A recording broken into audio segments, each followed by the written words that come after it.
નમસ્કાર. CB24 news સાથે હું રેશમા આપનું સ્વાગત કરું છું. ગાંધીનગર નજીકની ગુજરાત એટીએસે 3 આતંકીઓને ઝડપી પાડ્યા બાદ તેના ખતરનાક ઇરાદાઓનો ખુલાસો થયો હતો. ગુજરાત એટીએસ દ્વારા ગાંધીનગરના અડાલજ પાસેથી ઝડપાયેલા 3 આતંકવાદીઓની તપાસ માટે ગુજરાત એટીએસની કચેરી ખાતે ઉત્તર પ્રદેશ અને રાજસ્થાન એટીએસની ટીમો પણ આવી પહોંચી છે. પકડાયેલા 3 આતંકવાદીઓ જેઓ કટ્ટરવાદી વિચારધારાથી પ્રેરાયેલા હતા અને વારંવાર કાશ્મીરની મુલાકાતે ગયા હતા, તેમના અંગે ઊંડાણપૂર્વક તપાસ ચાલી રહી છે.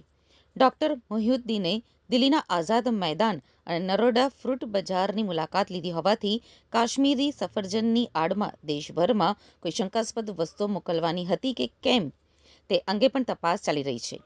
ડોક્ટર અહેમદ સૈયદ નામનો હૈદરાબાદનો આતંકી સાયનાઇડ કરતાં ખતરનાક ઝેર બનાવી રહ્યો હતો, ત્યારે ગુજરાત એટીએસની એક ટીમ હૈદરાબાદ તેના નિવાસસ્થાને પહોંચી હતી, જ્યાંથી ખતરનાક ઝેરી કેમિકલ બનાવનારા રો મટીરિયલ્સનો જથ્થો મળી આવ્યો છે, જે એટીએસ દ્વારા સીઝ કરી વધુ તપાસ હાથ ધરાઈ છે.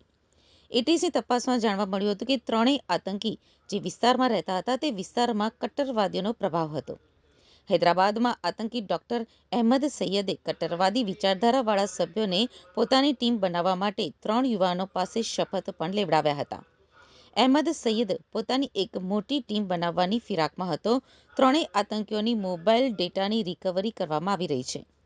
મોબાઈલ ડેટા રિકવર થયા બાદ અનેક રહસ્ય પણ બહાર આવી શકે છે. એટીએસની ટીમ દ્વારા 3 આતંકીઓને અડાલજ અને છત્રાલ પાસે લઈ જઈને તપાસ કરવામાં આવી હતી. આતંકી આઝાદ અને સોહેલને કલોલના છત્રાલ પાસે લઈ જઈને પંચનામું કરવામાં આવ્યું હતું, જ્યારે અહેમદ સૈયદને અડાલજ પાસે લઈ જઈને તપાસ કરવામાં આવી હતી.